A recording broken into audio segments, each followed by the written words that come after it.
Joliba Morning News. Mesdames, Messieurs, bonjour et bienvenue au Morning de Joliba TV News.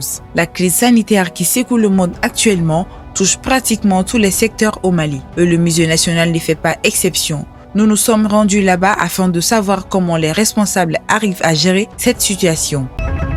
Cela fait plusieurs jours qu'aucun visiteur n'a mis les pieds dans ces locaux abritant de nombreux objets de valeur qui font partie des patrimoines culturels et traditionnels du Mali. D'après le directeur du musée, cette absence de visiteurs est due à plusieurs facteurs. À partir de la crise de 72, donc on n'a pas eu assez de visiteurs dû à la crise. Parce que avec la crise, le Mali a été placé sur la liste rouge et la fréquentation n'était pas assez importante. Donc on n'avait pas beaucoup de visiteurs. Donc ce taux a commencé à continuer à chuter jusqu'à nos jours. Bon, avec aussi la crise sanitaire liée au coronavirus et la crise sociopolitique dans laquelle nous sommes actuellement. Donc on n'a presque pas de visiteurs au musée actuellement. Les guides du musée nous expliquent que la plupart de leurs visiteurs viennent plutôt des pays occidentaux. Nous n'avons plus de visiteurs étrangers. Donc la plupart de nos visiteurs étaient composés par des étrangers. Donc la vie de notre musée est difficile. Afin de permettre au musée de continuer à fonctionner en de pareilles circonstances, les employés peuvent compter sur le soutien de l'État. Le musée n'a pas été fermé pendant toute cette période, malgré qu'on n'a pas de visiteurs, malgré qu'il n'y a pas d'activité, malgré qu'on n'a plus de visiteurs.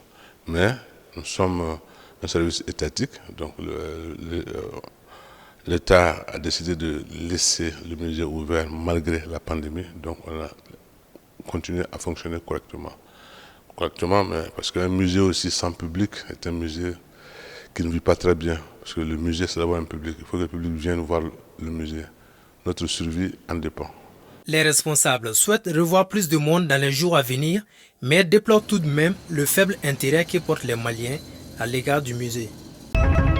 Construit en l'an 2000 et longue de 46 mètres, la Tour de l'Afrique est un monument situé à Faladje, un patrimoine qui magnifie l'intégration africaine et fait la promotion de l'unité africaine chère au Mali. Découvrons ce monument avec Aruna Saliakoni. Au rond-point de croisement des routes nationales 6 et 7 se dresse l'imposant Tour de l'Afrique. Patrimoine national, symbole de l'intégration et de l'unité africaine, la Tour de l'Afrique a été construite en 2002 à l'initiative du président Alpha Oumar Konaré. L'approche conceptuelle interprète la forme du flambeau pour signifier la victoire. La figure du baobab, l'arbre à palabres, sous lequel les résolutions sur la vie de la cité sont prises. Les bras joints pour l'unicité d'objectifs. La jarre percée du roi Guézo du Bénin, le panneau à l'effigie de l'Afrique émergente, unie et forte. La tour symbolise aussi 4 vestibules orientés vers les 4 points cardinaux signifiant les responsables africains venus de partout. Cet édifice long de 46 mètres de hauteur est un réservoir d'idéogrammes signifiant la concertation et l'entente. Une tour de symboles. Nous avons pour vocation de vivifier le panafricanisme, l'intégration et l'unité africaine. Donc ça veut dire que la Tour de l'Afrique est le symbole par excellence de l'unité africaine. Les murs intérieurs de la tour sont peints d'images représentant les activités socio-économiques, professionnelles de l'Afrique et des figures emblématiques de l'unité africaine. C'est surtout les photos des pères fondateurs qui sont là. Donc nous avons l'histoire de ces pères fondateurs ici que nous pouvons montrer aux gens. Et voilà, tout ce qui est comme fond documentaire ou base pour parler de l'unité, voilà, la Tour de l'Afrique fait de cela un cheval de bataille. Les activités menées à la Tour de l'Afrique sont les conférences sur les thématiques concernant l'unité africaine, les visites guidées et surtout une activité phare dénommée le parcours pédagogique. Et la formation se déroule au niveau de ces écoles et la prise en charge, c'est la tour. Maintenant, ensuite, à la fin de la formation, ou bien en milieu de formation, les élèves et puis leurs coachs passeront à la tour pour une visite guidée pour encore donner l'engouement aux enfants de connaître plus leur continent. Cette activité comble le vide sur la méconnaissance de l'Afrique chez la jeune génération. Pensons que dans la formation académique, on parle plus des pays d'autres continents que de l'Afrique. Alors que pour avoir l'amour de ton pays, il faut d'abord le connaître. Pour son épanouissement, ce patrimoine est confronté à certains problèmes majeurs. Le premier problème de la tour, c'est les voies d'accès. C'est les voies d'accès. Pour accéder à la tour, ce n'est pas facile. Donc c'est ce qui empêche même, nous pensons que ce qui empêche même aux gens, à la population malienne, de venir voir qu'est-ce qui se trouve à la tour. Donc le second problème, c'est la caducité des textes. Parce que la tour a été créée depuis, comme je l'ai dit, novembre 2000. De 2000 à maintenant, ça fait 20 ans. Il faut une relecture des textes, voilà, pour que la tour puisse atteindre les objectifs assignés. La responsable du monument appelle le public à visiter et connaître ces symboles nationaux et panafricains. La tour de l'Afrique est le plus beau monument de Bamako, pour ne pas dire du Mali. Donc je pense que, comme la tour Eiffel, tous les Maliens doivent avoir la curiosité de voir qu'est-ce qui se passe à la tour. Pourquoi ce monument? Pourquoi nos autorités ont mis de l'argent pour faire l'œuvre là? La jarre percée du sommet, l'illustration de la célèbre sentence du roi Guézo du Bénin, je cite: « Si tous les enfants du pays venaient par leurs mains groupées boucher les trous du canari, le pays serait sauvé. » La vocation, une fois et encore réitérée du Mali, pour l'unicité d'une Afrique qui a de la peine à émerger en rang dispersé. Depuis, la tour a fait une cure de jouvence grâce aux autorités de la transition, et cela au grand bonheur des citoyens. Le commerce de l'Afrique est devenu un gagne-pain de nombreux citoyens maliens. Comment mènent-ils cette activité? Quelles sont les difficultés auxquelles ils sont confrontés? Éléments de réponse dans ce dossier d'Issa Cissé. De nos jours, la friperie est pratiquée dans divers coins de Bamako. Ici, au marché de Médina Kouroua, ils sont nombreux à exercer ces métiers depuis plusieurs années. J'ai commencé ce métier il y a 8 ans et Dieu merci, j'arrive à vivre avec.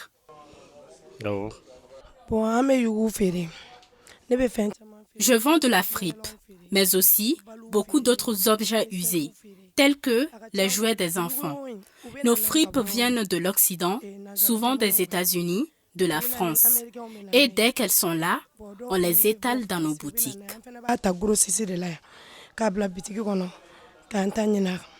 Cependant, tout n'est pas rose pour ces vendeurs et revendeurs qui sont souvent confrontés à certaines difficultés.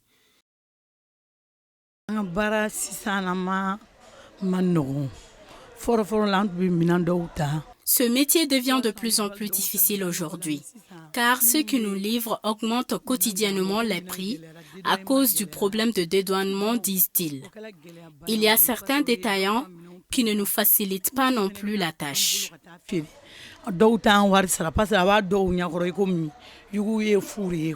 Pour les amateurs de la fripe, hors de question d'acheter des prêts à porter quand on peut avoir des habits à bas prix.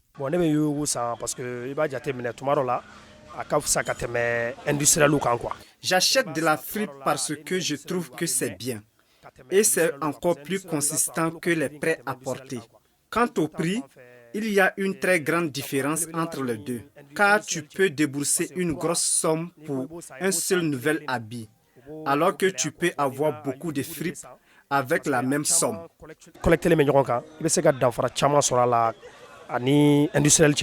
Aujourd'hui, la vente des fripes profite à beaucoup de Maliens, tant sur le plan économique qu'en termes d'habillement. Une activité qui a besoin d'une bonne structuration par les autorités afin que tout le monde y gagne. À présent, l'actualité internationale. Covid-19, les gains durement gagnés sont menacés ou perdus, selon le directeur général de l'OMS. Le monde risque de perdre les gains durement gagnés dans la lutte contre le Covid-19 alors que la variante hautement transmissible Delta se propage. Mais les vaccins approuvés par l'OMS restent efficaces. a déclaré vendredi l'Organisation mondiale de la santé. Les infections au Covid-19 ont augmenté de 80% au cours des 4 dernières semaines dans la plupart des régions du monde, a déclaré le directeur général de l'OMS, Tedros Adhanom. Les décès en Afrique, où seulement 1,5% de la population est vaccinée, ont augmenté de 80% sur la même période. Les gains durement gagnés sont menacés ou perdus et les systèmes de santé de nombreux pays sont submergés, a déclaré Tedros lors d'une conférence de presse. La variante Delta a été détectée dans 132 pays, devenant la souche mondiale dominante selon l'OMS. La Chine a signalé 55 nouveaux cas de coronavirus sur le continent, avec une majorité d'infections dans la province de Jiangsu, ont annoncé les autorités. Les données étaient pour le vendredi 30 juillet et 30 des cas étaient locaux, contre 21 la veille.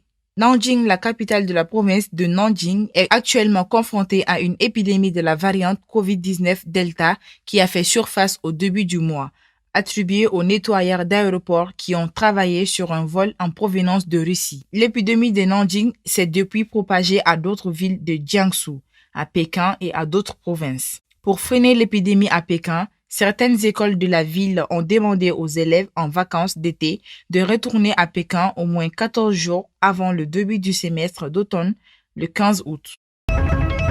Aux États-Unis, une vague de migrants mexicains expulsés.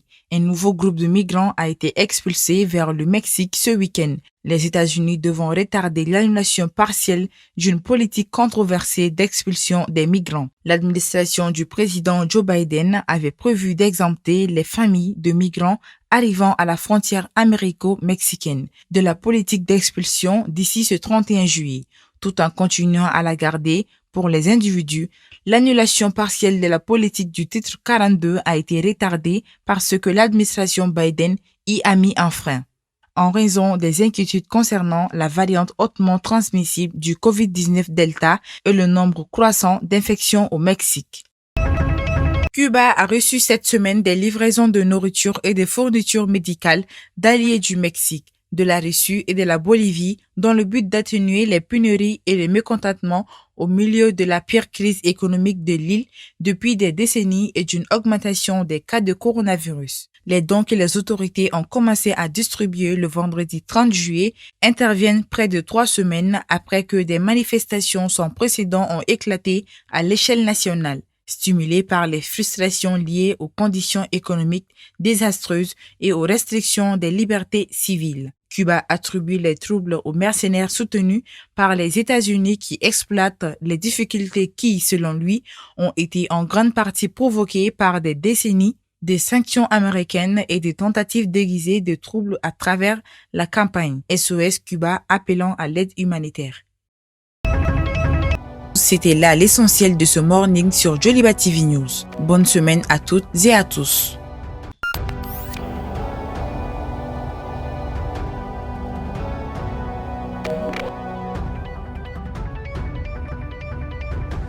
Joliba Morning News.